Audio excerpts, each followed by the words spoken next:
Hello, everyone. I wanted to talk about PCOS and losing weight. So often when we're diagnosed with PCOS, the doctor says, hey, if you lost weight, you would feel a whole lot better. In fact, most of what we're diagnosed with, the doctor's advice is to lose weight.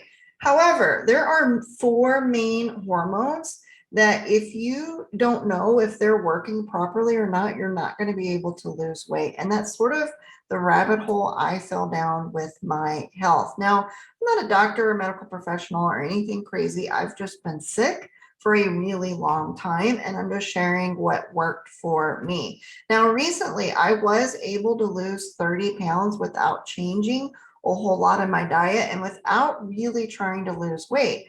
I was actually trying to control something else, and in tune with that, I ended up losing 30 pounds very quickly and almost effortlessly. And it made me think about how hard we struggle to lose weight and how many different ways we try to lose weight.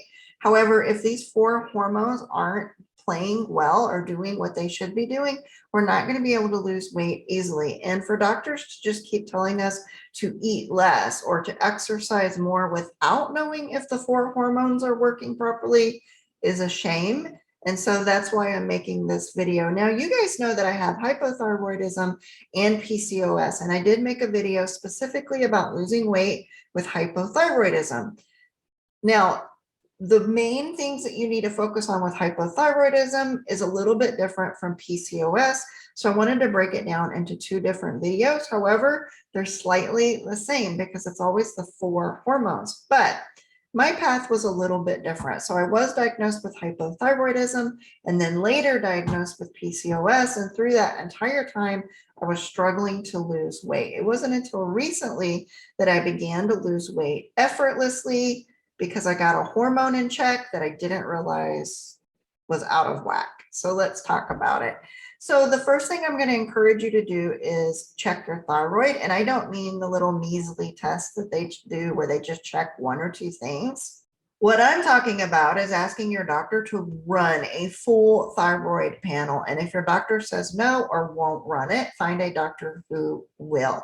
There's no shame in looking for a better doctor or a different doctor that will actually run testing because they're famous for saying lose weight, eat less, stop eating carbs, but yet they really won't check the four hormones that they need to check to see if you have a problem that needs medical attention. So run a full thyroid panel. And I ask you to do this because I was on thyroid medication for a long time and they kept saying your levels are fine, but I wasn't feeling any better. In fact, I felt horrible and they kept telling me your levels are fine. But if they had run a full thyroid panel, they would have seen that I wasn't converting T3 to T4 or T4 to T3 properly. There was a conversion issue. So I really want you to run a full thyroid panel or ask for it to be run so that you can determine if your thyroid is operating at full speed ahead or not, or maybe you're having an issue that they haven't even diagnosed yet because they haven't really looked for it. And when I say don't run the typical testing is they'll run TSH. And if it's in range, they stop looking at that point. But if you're not feeling well or you're struggling to lose weight, get them to dig a little bit deeper before they rule it out. Trust me, I wish I had done that 20 years ago, but I didn't know about it. So the next issue that you need to really, really dig into is insulin. Insulin is a major hormone that if you don't have insulin working properly or in check, you're not going to be able to lose weight at all, no matter how little you're eating. So don't fall down the diet traps the way that I did. I tried diet after diet. I did keto, I did carnivore, I did AIP, I did low inflammatory diets, but I wasn't really losing weight because I was having glucose spikes. And without controlling those glucose spikes, I wasn't going to be able to lose weight, or maybe I would lose 5 or 10 pounds here or there and then rapidly put it back on. Without having our glucose, our insulin, if we're having spikes that are out of control, we're not going to be able to lose weight or consistently lose weight without controlling that. Now, one of the ways I was able to determine I was having an insulin issue was wearing a continuous glucose monitor. That helped me see what I was eating, what I shouldn't be eating, and helping me keep my insulin levels in check when they weren't. So it was really eye-opening for me. And if you can do that, I want you to do it and take a look at it, because if you're struggling to lose weight and you're having insulin control problems, this is something that's going to hold you back from losing weight, no matter how many less calories you eat, no matter how much you're going to exercise. You're stressing out your body, but you still have a hormone that is not functioning properly. You're not going to be able to lose weight. Now, with PCOS, some of us try to exercise more. Some of us try to eat low carb and do all of these things. But if insulin isn't playing well, let's say you're eating and you're spiking your insulin, eating not pizza, but eating something that you don't think would spike your glucose, but it does for you. So to find that type of information out is really key in helping you to lose weight. So if you're struggling to lose weight, I want you to clear your thyroid as not being a problem. And then I want you to dive into insulin. Now, sometimes our A1Cs are not running high, but we're still having insulin spikes. In fact, all of us have insulin spikes.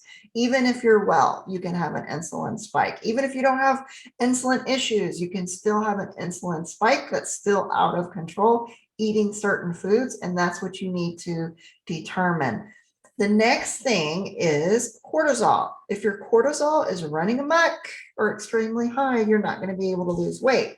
Now, for me, my issue is fight or flight. I'm in it all the time. I'm easily startled. So cortisol was constantly running high. And something that I learned is that if I'm really stressed out, I shouldn't eat a meal. Like we're getting ready to eat a meal, but I'm really stressed. I shouldn't eat, because no matter what I eat, I'm going to gain weight at that point, because cortisol is not my friend. It is not playing well at that time. So cortisol, you need to rule that out. You have fight or flight. Sometimes we can test cortisol in the morning and then can say, oh, that's normal. You're at normal levels. Or you can have fight or flight all day long, come out of being startled all day long and realize that you're spiking cortisol with that. And some of the ways to address that is meditation, breathing exercises. I did a Wim Hof video that talked about breathing exercises and how it helped calm me down, because cortisol was causing an issue. Now, throughout my history, I have fixed thyroid levels. I have fixed cortisol levels, but I still wasn't losing weight because I still hadn't connected the dots with insulin levels. At the point of time that I finally connected the dots, which was at the end of last year, and started working on insulin levels, even though I have not been diagnosed as a type 2 diabetic, my A1C has been creeping up higher and higher each year. And they're like, you're insulin resistant. You probably have insulin problems, but lose weight and you'll feel so much better. But what they don't tell you is if you don't get insulin in check, you're not going to be able to lose weight. So that is just something else that you need to clear up. Now, if you've cleared all of those things and you're not having those issues, you need to check estrogen. Are you estrogen dominant? Are you having an estrogen issue? Is your body not able to clear estrogen properly?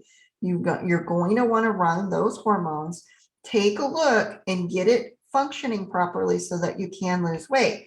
And why am I telling you all of this? Because you can actually, like for insulin resistance, I can eat the same amount of calories that I was eating last year, the same amount of calories that I'm eating this year, yet I've lost 30 pounds by making sure insulin was in check.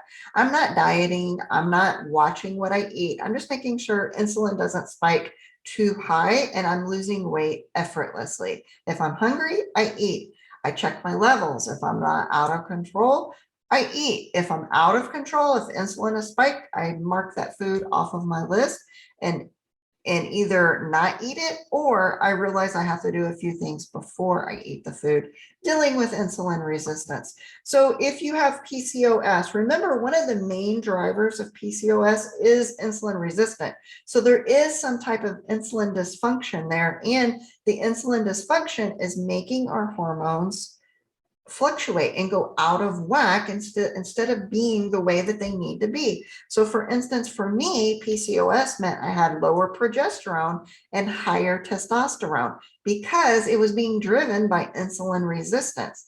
So by taking care of insulin resistance and making sure I'm not having those glucose spikes, I'm able to lose weight a whole lot easier. And I wanted to talk about this because these are the 4 hormones that doctors should be checking into. When they say lose weight and we say we've tried everything, instead of assuming we're over here eating tons and tons of pizza and we're just kicking back and eating tacos every day, what should happen is they should start checking into those 4 hormones. Now, they won't bring it up or mention it. So I want you to mention it. And I want you to do the legwork to make sure that these hormones are where they need to be, because ultimately this is your life. And if you're struggling to lose weight, one of those hormones isn't working correctly. And if you figure out which one, or maybe it's multiple, maybe you're like me and it was 3 of them.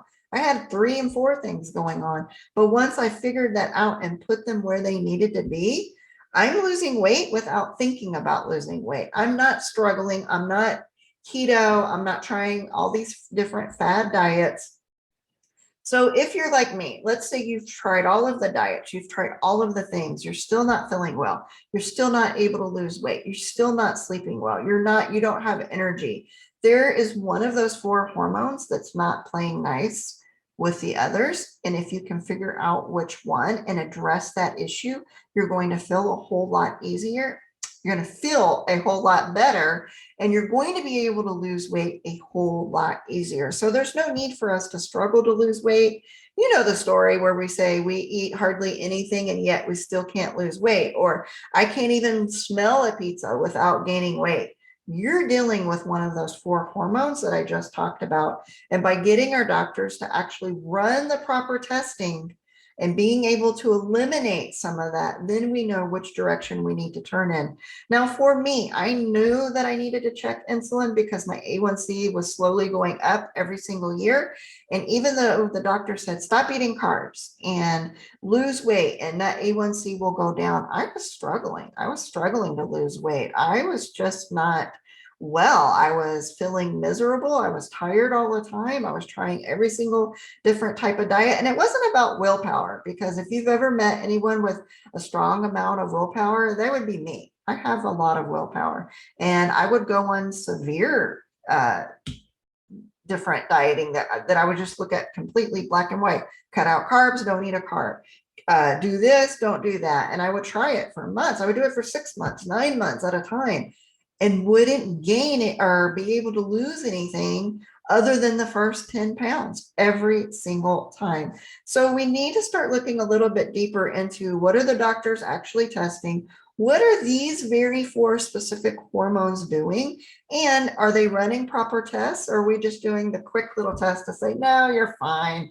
I ran your A1C. There's nothing to worry about here. That's often really not the case. So if your doctor keeps telling you to lose weight and you're trying everything to lose weight and it's just not working for you, and you have PCOS, check those 4 hormones. And odds are you're struggling with insulin somewhere in your diet. Somewhere there's insulin spikes. And if you lower those spikes, some of that's going to go away and you're going to start to feel better, and the weight will slowly come off without putting in a ton of effort.